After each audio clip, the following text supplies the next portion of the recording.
11ला बाई कामाला येते, 5ला जाती, 200 रुपये रोज आहे, 2 तास खाती दुपारात. काय खाती तिचं तिला माहिती. आणि तिथं एवढंच खाती 2 तास. तिला म्हणलं हात उचलती म्हणते तुझ्या कांद्या लागला होता, लागेलच लागायचं काय राहिलं. हो, मोबाईल आहे तिच्याकडं, ती नवऱ्याला फोन करते गवत न्यायला या. तो गडी सायकल येऊ नये, त्यालाही गाडी, त्याला 300 नीला 200 किती झाले, 500. आपल्या गावात त्यांचं 20 लिटर दूध डेअरीला आहे, त्याचे 500. 1000 रुपये रोज आहे नवरा बायकोला. ताज्या दुधाचा चहा पिती 6:30ला, पाणी वापरीत नाही चहाला, नुसतं दूधच आहे. सगळ्या घरातले लाईटीचे बोर्ड पाहिले ना त्यांचे, एक लाईट बोर्ड नुसतं चार्जर साठी, एवढे त्यांच्या घरात मोबाईल आहे. घर आपल्यापेक्षा अप टू डेट आहेत.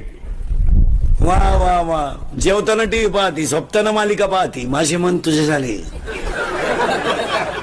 दिवस उगेपर्यंत झोपती, सकाळी आपणच तिच्या घरी बिनतोंड उठल्याचं. आज काय करता येतं का काय.